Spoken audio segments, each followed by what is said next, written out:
Magandang hapon po muli sa inyong lahat, lalo na sa ating taga-subaybay. Ito po muli ang iyong kaibigan, si Dr. Chris Dayugo. At welcome to our YouTube channel, The Pillar of the Truth. Yan po ang ating YouTube channel. At sa ngayon, ang pag-uusapan natin ngayon, marami po kasi ang tanong sa akin ngayon is, okay ba daw ang herbal? Kasi marami daw doktor na hindi naniniwala sa herbal. Pangalawa na tanong is ano ang masasabi ko sa nangyayari sa politics ngayon? Na ang mga dilawan daw, walang ginawa kundi aatakihin si Marcos. At sinasabi naman ng iba na si Marcos daw talaga nakapagpagaling sa ating bansa. Alam niyo minsan, siyempre, dahil nga sa nangyayari sa ating bansa, alam na natin, pag ganitong malapit ang eleksyon, sirahan yan eh. Ako rin ay nag-aral ng political science. At ang napag-aralan ko naman sa political science, ang salitang politics kasi ay maganda. Pero sa Pilipinas lang, iba ang nangyayari. Ang sabi ng professor ko noon, ang isang politician daw na maganda ang hangarin, hindi yan naninira ng kapwa. Pero kapag ang isang politician ay naninira daw ng kapwa, kailangan manira, ibig sabihin daw, iba ang purpose o kaya punong-puno ng galit ang kanyang puso. Ganun pa man, yun ang i-discuss natin ngayon. At siyempre sa akin din dito is, siyempre in my own opinion is that lahat ng mga nangangaral, counselor sana ay dapat maging neutral tayo. Pero ganun pa man, para meron po tayong pagbabatayan ng pag-iisip na hindi tayo masyadong apektado. Kasi sa ngayon, ang mga politicians natin, nakikita natin yung bad attitude, lumalabas na yung bad attitude. At alam naman natin sa atin na mula noon hanggang ngayon, yun pa rin yung naririnig natin, ang mga politicians before election, ang bait-bait yan. Pero kapag nakaupo na, hindi ka nakilala. Kapag sila nagsasalita, wala silang ibang sinasabi kundi para sa bansa, pero kapag nakaupo na sila, para sa kanilang sarili yan. Kaya ganun pa man, mahirap din naman kasi kung kahit ganun ang naririnig natin at wala tayong tiwala sa gobyerno, mahirap naman kasi totoo naman na hindi naman lahat. Halimbawa, yung mga alagad ni Kristo, hindi naman lahat Judas eh. Iisa lang naman ang Judas. So, ibig sabihin, naniniwala naman ako na marami pa rin sa gobyerno yung talagang magandang puso, nahahaluan lang ng mga korap. Lalo na sa Department of Health ngayon. Siyempre, yung tanong sa akin noon, anong masasabi ko, sa akin lang, siguro kay President Duterte, wala naman tayong mga makita or ebidensya na siya ay nangungurap at siguro tiwala siya sa kanyang sarili, kaya ayon, tiwala sa kanyang mga sekretaris. Ang maganda lang sana, ihayaan lang ni Presidente na itong mga sekretaris na ito, lalo na kay Dr. Duque, ay dapat sana yan sumalang sa investigation para pero siguro dahil sa ating presidente, tiwala sa sarili, kaya tiwala din sa kanyang mga sekretaris. Kasi kung wala ka namang nga talagang tiwala sa sarili mo, paano ka nga magtiwala sa iba?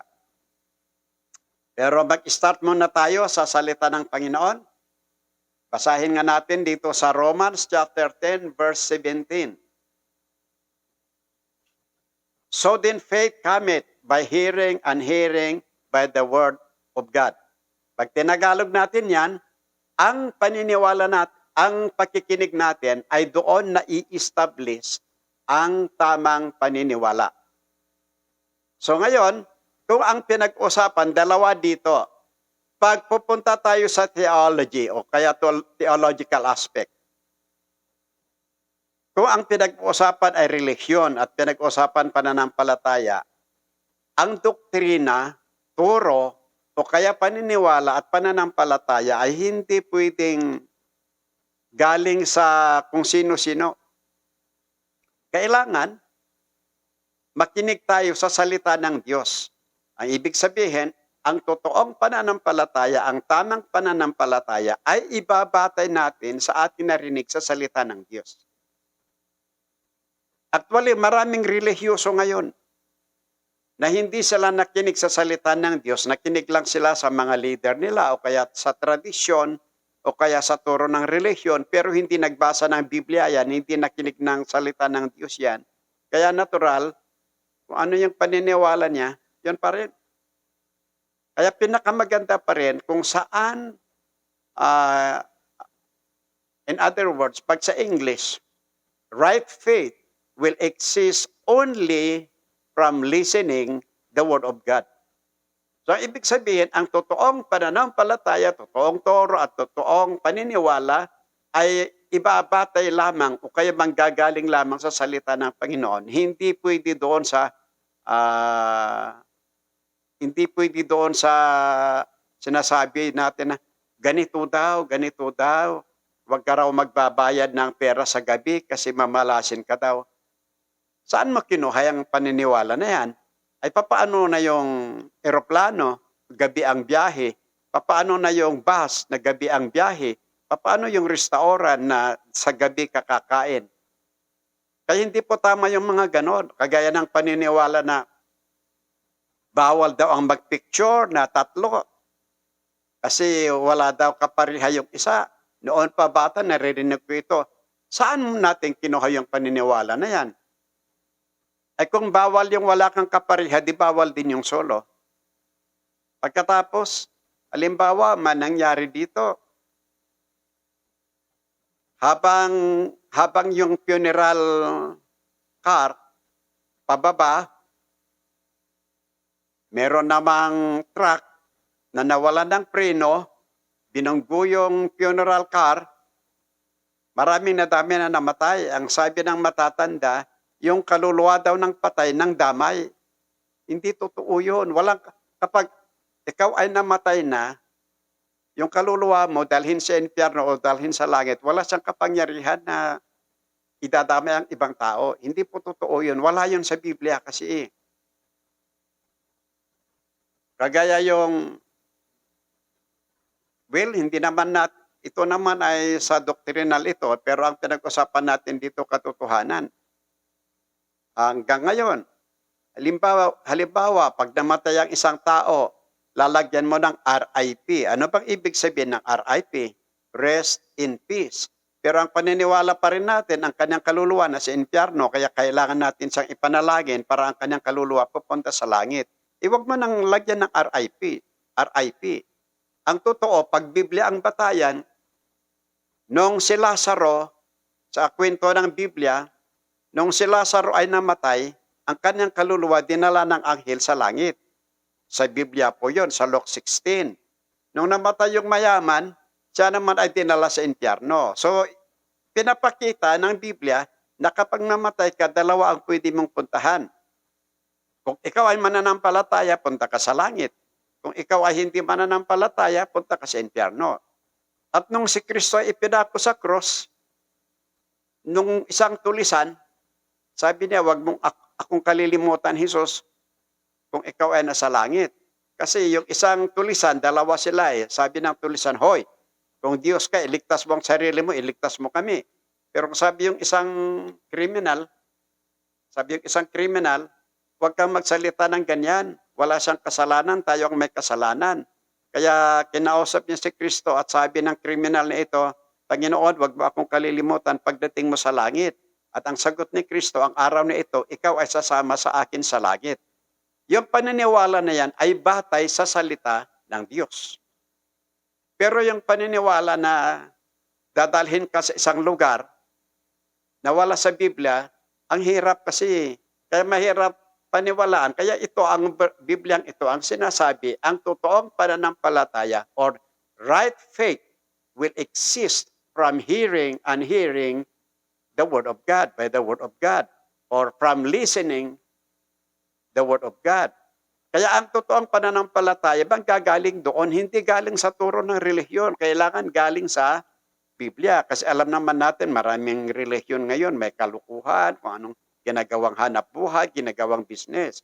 Kaya kung pananampalatayang pinag-uusapan, kailangan bata yan sa salita ng Diyos. On the other hand, ito naman din, so then faith cometh by hearing and hearing by the word of God. In logical point of view, pag ito naman ay dadalhin natin sa politika, kung sinong pinaniwalaan mo, natural, yun ang, kung sinong paniniwalaan mo, kung ano yung naririnig mo, doon galing ang paniniwala mo. Halimbawa, ganito yan. Pakita mo na nga sa akin.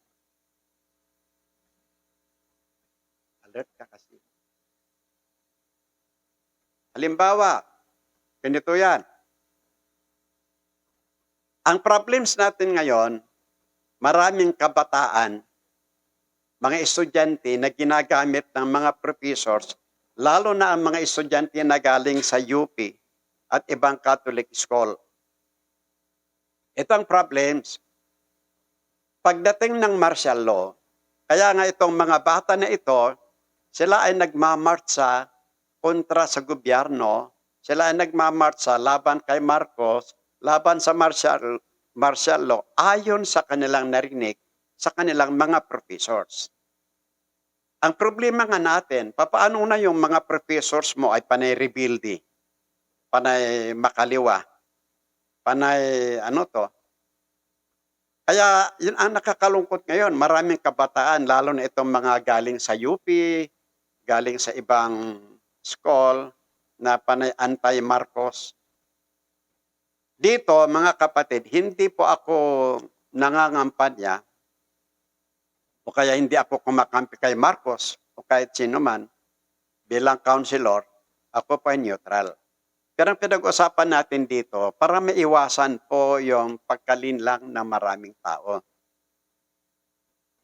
Kasi ang problema natin, kaya magulo ang ating bansa, tingnan nyo ang politika sa ibang bansa.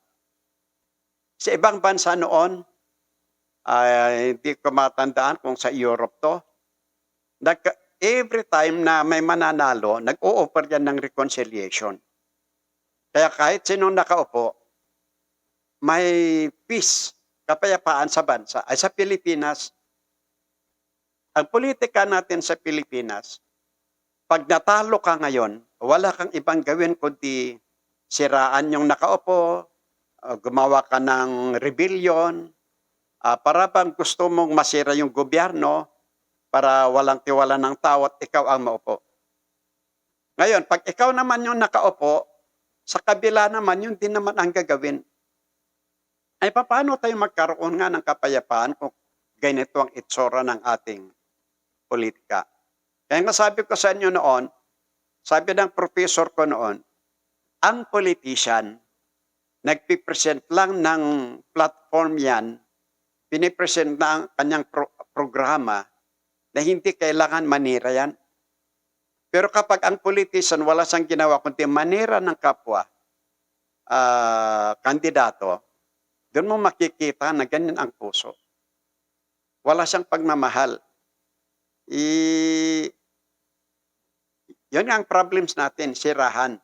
Kaya kung sino yung manalo, sirahan. Ngayon, balikan natin yung martial law na sinabi ko kanina. Nung martial law, if I'm not mistaken, that was 1971 yata. I was in college, first year college ako. Sa akin mismo, ang nakita ko, before martial law, kasi I was born in Abra, I was adopted by the American, nagkaroon ng problem sa adaptation ko, pinauwi ako, tumira ako sa Ilocos Sur, yung mga kabag-anak ko. Doon sa Abra noon, before martial law, nakikita ko ang tatlong bagay. Yung mayayaman, meron silang guns. Nakakatakot sila. Walang nagagawa ng pulis. Walang nagagawa ng mayor. Kung sino yung mayaman na merong guns. Yun ang ano. No, may baril ng pulis, 22. Tapos na-improve 35. Pero yung guns, naka 45 na. Nung naka 45 yung pulis, naka-carbine na yung ano. Nung meron ng carbine ng pulis, naka M16, important M16 na ang mga guns. Ganyan nangyayari noon. Punta ka ng Ilocos Sur, punta ka ng Abra. Ako, nagising ako na nakikita ko yung mga taong nagpapatayan.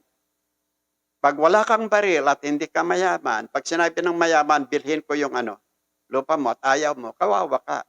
Kung ano yung nakikita natin, napapanood natin sa mga old na movies, na yung mayayaman, ganyan ang nangyari noon before martial law. Kaya noon, pag alas 5 na, alas 6, lahat ng tao, lahat kami noon pupunta na sa bahay, walang lalabas. Kasi nakakatangot.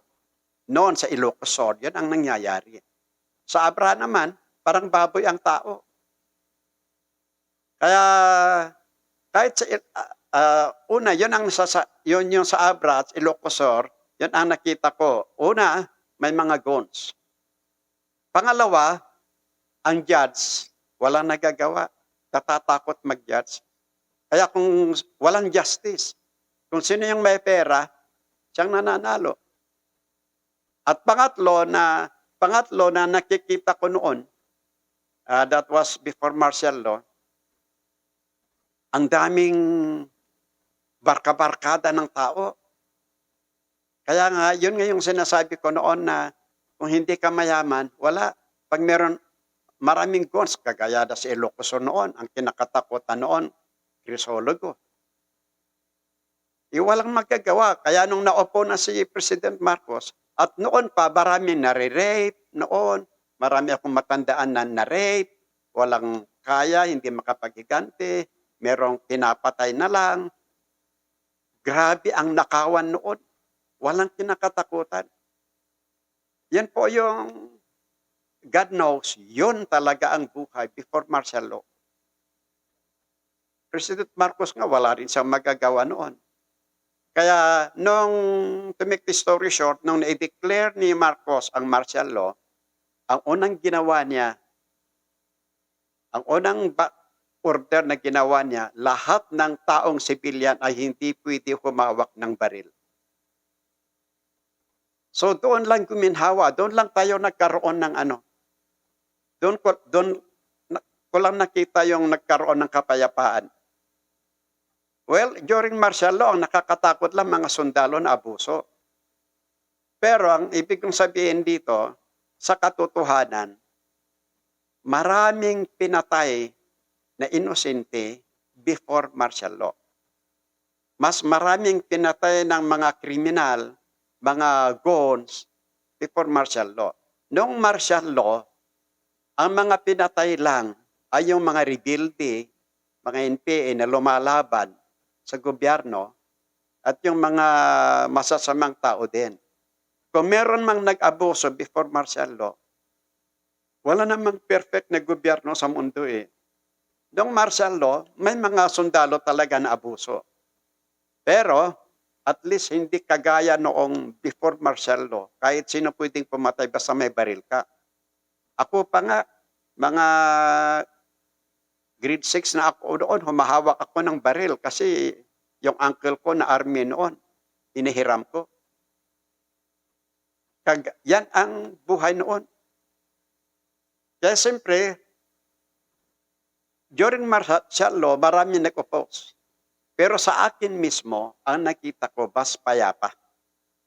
Ang pinapatay lang noon, yung mga rebelde na nakikipagdigmaan sa sundalo. Kung merong tinorture,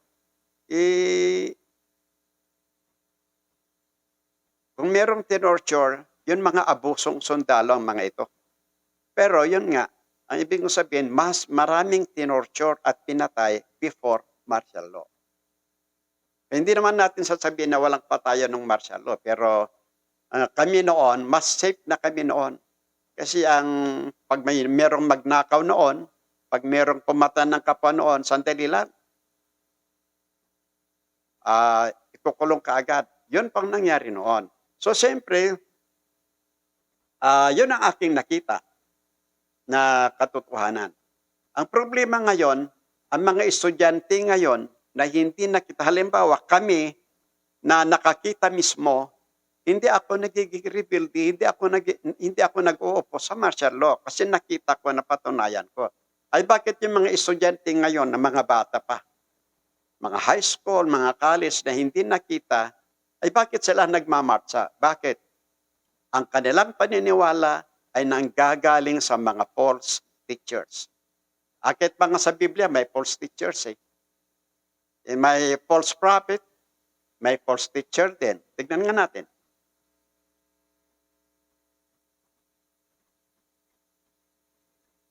But there were false prophets also among the people, even as there shall be false teachers among you, who privily shall bring in damnable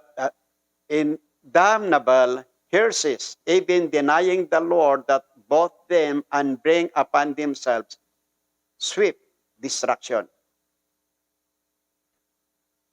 Dito na naman, dalawang bagay na naman to. Maraming false prophet. Halimbawa, maraming nagsasabi, yung vaccine daw, 666. Saan nila ba papatunayan yan?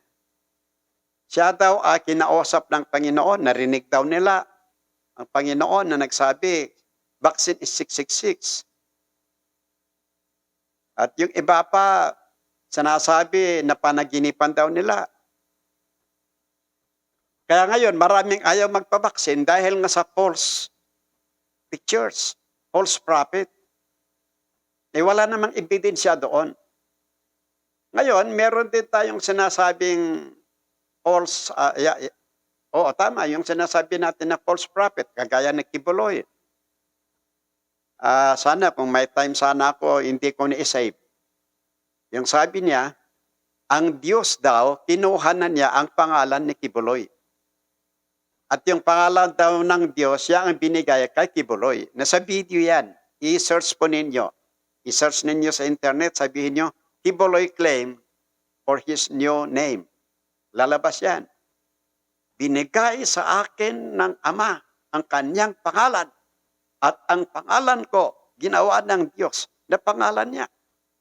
Kalukuhan yun. Ibig sabihin, ang pangalan ng Diyos ngayon, Kibuloy. At ang pangalan na Jesus Christ, Kibuloy na. Kalukuhan ito. Ang nakakalungkot, milyon ng tao ang na-deceive at naniwala. Yun ang problema natin. Dahil sa maraming false prophet, ngayon marami ding false teachers. Papaano kaya yung mga estudyanteng ito na naging anti-Marcos, naging anti-martial law? Saan nila kinuha yan? Sa mga teachers nila na rebelde. Panay, siguro kapag ang mga professors na ito at panay rebelde ang mga ito, maaring sa Aquino side ang mga ito, yung iba mga maaring kaya siyempre, wala silang gawin kundi sirahan ang gobyerno. Sa akin lang, hindi naman masama na i-oppose natin ang masamang ginagawa ng gobyerno. Kagaya ngayon, isa ako sa nag-u-oppose talaga kay Dr. Doki. Kasi marami akong nakita na ilang beses nilang sinabi na kompleto ng ganito. Pero ilang tao ang alam kong namatay dahil walang mabiling remdesivir. Pero sabi ni Doki, ang dami daw. Asan na yon? So hindi lang yan. Yung kahit hindi COVID, dinideclare na COVID para makakuha. Tapos, overpriced ka naman talaga yung maraming overpriced. May corruption. Pero ang ibig sabihin, hindi ako dapat magiging anti-government. Hanggang mag-oppose lang tayo. Pero hindi tayo kailangan maging anti-government. So, Dito, nakikita natin na ang false teachers na sinasabi, ito yung mga walang ginawa kundi sirahan, magtuturo ng wala namang ebidensya. Pagdating kay Marcos kasi, mayaman yan eh. Before na maging president, mayaman yan. Maraming gold yan. Kaya nga ang tawag sa kanya sa Ilocos Norte, Apo. Parang Diyos yan eh. Excuse me. Mayaman yan dati. Well, ang ano dito is, hindi naman ako pro Marcos. Kahit sino ang magpresidente sa akin, susuportahan ko. Sino ang mag-mayor, maging suportahan natin. Kasi yun ang sabi ng Biblia. Ang point ko lang dito, huwag tayong masyadong kinakain ng ating galit kay Marcos. At huwag din tayong masyadong kinakain ng galit natin laban kay Lene or laban sa Aquino. Ang point ko dito, sana hayaan lang natin yung mga politician na magsirahan, pero tayong mga citizens, tayong mga tao, hindi tayo makipagpatayan dahil lang sa politika. Kaya inuulit ko, ang gusto ko lang dito, para mabawasan po yung maraming nalilinlang, kagaya ngayon, maraming pumupunta sa nagiging NPA dahil sa recruit. Dahil sa nagre-recruit, siyempre ang NPA sinisiraan niya ang gobyerno. Palaging kiniklaim natin kalayaan. Bakit? Pag communism ba ang ating bansa, may kalayaan ba sa communism? Wala. Meron bang due process yan? Wala. Pag nalaman nila na ikaw ay isang espiya, kahit hindi totoo, pwede kang patayin. Marami akong kamag-anak, marami akong kaibigan nakita na pinatay. Dahil sa pinagsuspitsahan lang na espiya o kaya agent ng military kahit hindi totoo, pinatay. Ganon ba yung sinasabi natin na komunista? O ano ang nangyayari kay Juma Sison? Ang ganda ng buhay niya doon. Parang hari. Yung mga tauhan niya nakikipagbakbakan, ginugutom, nakikipagbakbakan sa mga sundalo. Tama ba yun? Siyempre, kapag Biblia ang usapan, we should oppose kung ano yung masama sa gobyerno. Pero hindi na kailangan tayo ay maging rebelde. Kasi sa Biblia mismo, sinasabi ng Biblia, ang gobyerno itinatag ng Diyos. Ang politika maganda, ang masama lang yung tao. Hindi natin pwedeng kalabanin, pabagsakin ang gobyerno dahil kasalanan din yan sa Diyos. Kaya sana sa mga kabataan, mga estudyante, sana po, huwag kayong paatikto sa itinuturo ng mga false teachers na ito na walang ginawa kundi siraan si Marcos. Kami mismo nakakita sa martial law na kinabang kami. Pero depende rin yan sa gusto ng gobyerno. At saka hindi naman basta-basta naging martial law na si Marcos lang. Dumaan din yan sa Congress. Butuhan din ng Congress yan. Dahil nakita ng gobyerno noon na there was an anarchy in our country at hindi kaya ng democratic to, kailangan natin yung martial law ngayon.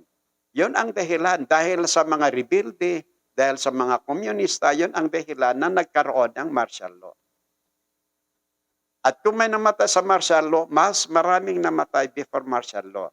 Sa akin lang, ano man yung gobyerno na mangyari, siyempre, ang Biblia, sabi niya, ang gobyerno, tinatag ng Diyos. Ang masama lang yung tao.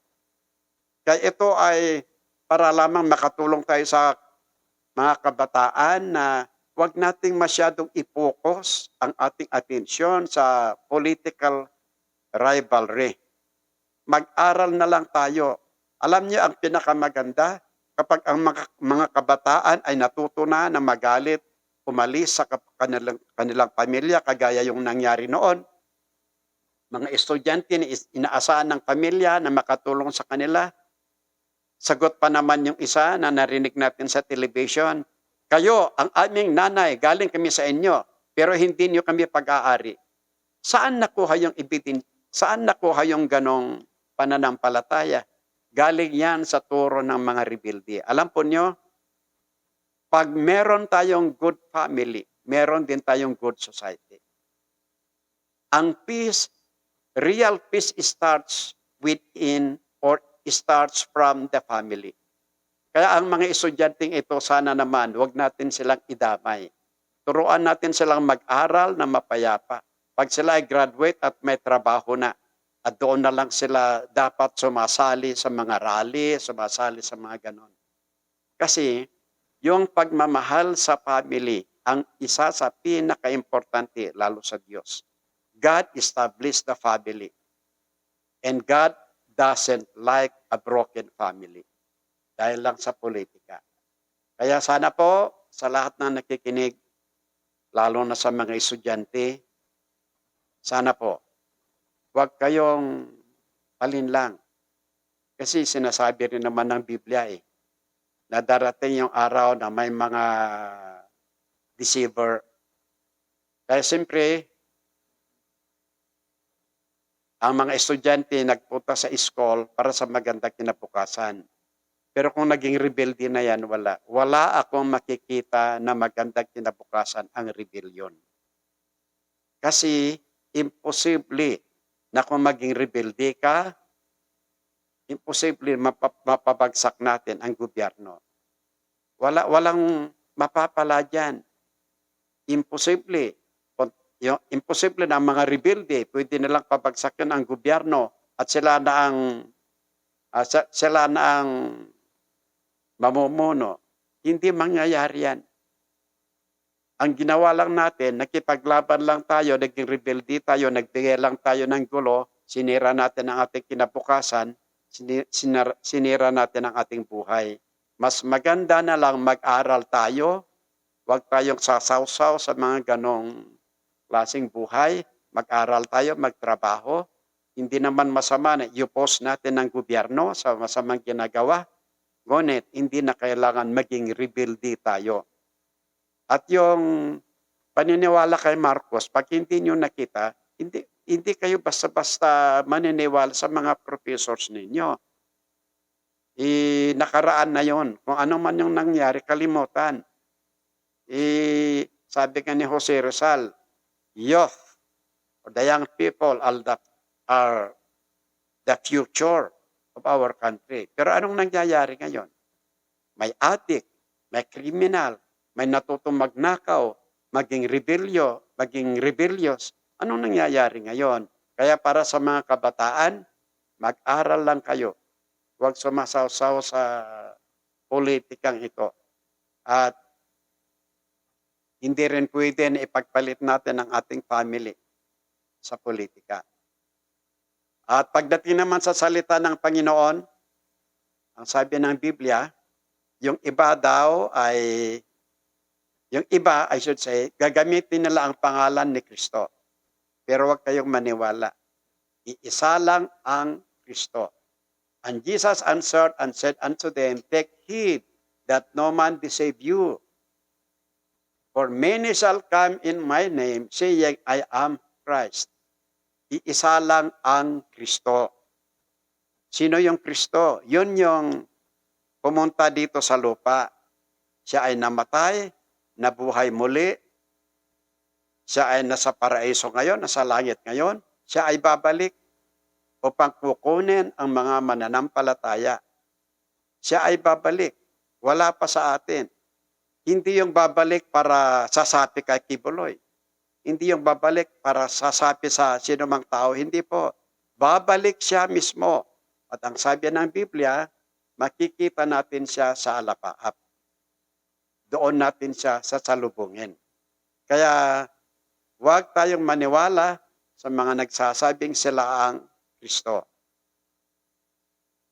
At tama rin din naman na hindi lahat na nangangaral ay inutusan ng Diyos.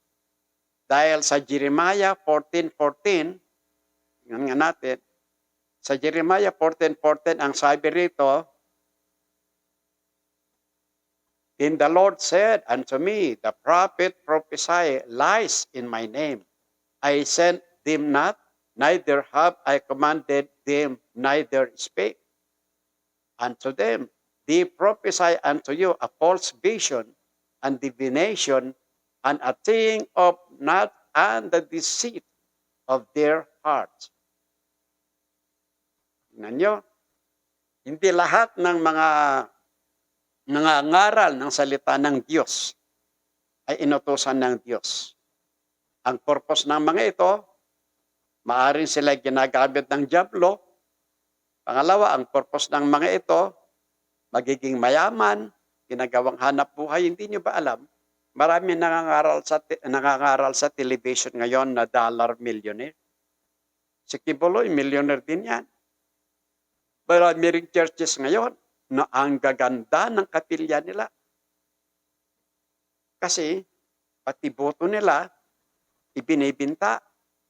Ngunit alam niyo, ang totoong nangangaral ng salita ng Diyos, unang-una, ituturo niya na ang tagapagligtas lamang ay si Kristo. Ituturo niya na hindi relihiyon ang papasukan. Ituturo niya na si Kristo, ituturo niya na magsisi ka sa kasalanan mo, tanggapin mo si Kristo bilang Panginoon at tagapagligtas mo, at ituturo din nila na si Kristo mismo ang magliligtas sa atin. At ituturo din nila na sa pamamagitan ng biyaya ng Diyos, sa pamamagitan ng pagtanggap kay Kristo, doon ka maliligtas. Yon ang tinuturo ang mga tunay na nangangaral ng salita ng Diyos. Ngayon, kapag tinanggap mo na si Kristo bilang Panginoon at tagapagligtas mo, si Kristo, ang kapangyarihan ng Diyos, ang titira sa iyong puso. Kaya kung bakit ang Diyos na sa ating puso, doon na mababawasan yung kahinaan natin. Sa pamamagitan ng kanyang tulong, siyempre, yung kasalanan, yung espiritu ng dyablo, kasalanan na sa ating puso, at nandyan na si Kristo at espiritu ng Diyos, ay siyempre, ang espiritu ng Diyos ang tutulong sa atin para tayo ay magbago. Kasi ang totoo, hindi natin kayang baguhin ang ating sarili. Diyos lang ang may kakayahan. Pero hindi magagawa ng Diyos yan kung wala kang pananampalataya sa Kanya, kung hindi mo tinanggap si Kristo bilang Panginoon at tagapagligtas mo, at kung hindi ka susunod sa kagustuhan ng Diyos. Hindi natin pwedeng baguhin ang sarili natin. Sa akin nga, nung kabataan natin, nakikipagbarkada tayo. Lahat ng uri ng kasalanan ginawa natin. Pero nung tinanggap ko si Kristo bilang Panginoon at tagapagligtas ko, unti-unti na siya ang tumulong para maiwasan natin yung maraming bisyo. Hindi naman ibig sabihin na kapag tumanggap ka sa Panginoon, perfecto ka na. Hindi po. Pero, yung mga siyempre, marunong ka rin matukso, marunong ka rin magalit, pero wala na yung mag-inuman na maghapon, wala na yung magnakaw, wala na yung papatay ka, wala na yon. Siyempre, tao lang tayo na nagkakasala, may kahinaan, yung attitude natin. Pero yung pagpatay, pagnakaw, maghapon, mag-inuman, o kaya wala kang hinahanap kundi magmadyo, magsugal, o ano man, hindi na po. Wala, tatanggalin ng Diyos ang mga yon para makapag-focus tayo na maglingkod sa Diyos. Kaya salamat po sa inyong pakikinig at inulit ko, mag-ingat po tayo sa ating pinapakinggan. Baka yung pinapakinggan mo tungkol sa politika, siyempre, yung nagturo sa iyo pa ni anti-Marcos, makinig ka naman sa side ng mga Marcos. Sinasabi, wala kang naririnig kundi panay si Marcos nagnakaw, ganito, pumapatay ng tao. Makinig ka naman sa mga Marcos. Ang sabi nila, sino ang nagpatayo ng Manila Airport? Si Marcos. Sinong nagpatayo ng lahat ng highways sa Pilipinas? Si Marcos. Sinong nagpatayo ng lahat ng department buildings? Sa Makati, sa ano? Si Marcos. So, kaya i-balance natin naman. Pero ang ibig kong sabihin, lalo na sa mga kabataan, huwag kayong paapekto sa politika, mag-focus na lang kayo sa iyong pag-aaral. Huwag kayong paggamit sa mga politiko kasi kayo rin ang kawawa. Mag-aral mabuti, maging professional, makagraduate, makahanap ng trabaho, mahalin ang pamilya, Huwag isipin ang pagre-rebelde dahil ayaw niyang Diyos ang pagiging rebellious. Dakilang Diyos at dakilang Ama na makapangyarihan sa lahat, salamat po sa pagkakataon muli na kami po ay nakapag-discuss mga importanteng bagay sa hapon na ito. Hinihiling ko po na patawarin niyo kami sa lahat ng aming kasalanan. Tulungan niyo kami na patuloy po naming magawa ang programang ito at tulungan ninyo ang programang ito. I-bless po ninyo ang programang ito na magamit naman para sa kaliwanagan, lalo na sa mga taong confused at lalo na sa mga nalilinlang sa pananampalataya. Nagpapasalamat din ako sa aking mga kasama dito, kaya lahat po kami, ipagpatuloy po ninyo kami protektahan mula sa COVID. At inihiling ko rin na ang lahat ng nakikinig, kayo po ang magprotekta sa kanila mula sa COVID, kayo ang mag-bless sa kanilang buhay. Ang aming mga kabataan, sana po hindi sila kakainin ng kanilang galit, hindi sila nalilinlang sa mga sinungaling na professors, hindi sila nalilinlang sa rebellion o kaya pagre-rebelde sa gobyerno. Tulungan ninyo ang mga kabataan na matutong magmahal, na mas lalo mag-aral mabuti at mahalin ang pamilya at lalong-lalo na magkaroon ng tamang pananampalataya para ang mga estudyanteng ito walang gawin kundi sa family, sa school, sa church, para magkaroon kami ng kapayapaan. Totoo po, kung walang good families, wala kaming good societies. Inihiling ko rin, Panginoon, na tulungan niyo ang aming gobyerno at kung kalooban po ninyo na mawala na ang COVID na ito para naman makabalik po kami sa normal na buhay. Kaya humihingi kami ng awa, Panginoon, na sana po mawala na ang COVID na ito para maging malaya po kami at maging normal ang situation at lalong-lalo na ang mga church workers magkaroon ng kalayaan na dalhin ang ebanghelyo sa mga taong hindi pa nakakaalam ng kaligtasan. Inihiling ko rin, Panginoon, na i-bless po ninyo ang lahat ng nakikinig sa programang ito. Ito pang aming dalangin sa pangalan ni Jesus. Amen. Wala na po tayong oras, pero salamat po mga kapatid, mga kaibigan sa inyong pagsubaybay. Inuulit ko po, kumbinsihin po natin ang ating mga kaibigan na mag-subscribe sa ating YouTube channel, The Pillar of the Truth by Dr. Chris Dayogo. Kaya ko ini-emphasize yung by Dr. Chris Dayogo dahil maraming gumagamit din ng salitang Pillar of the Truth. Salamat po. Magandang hapon sa inyong lahat. God bless.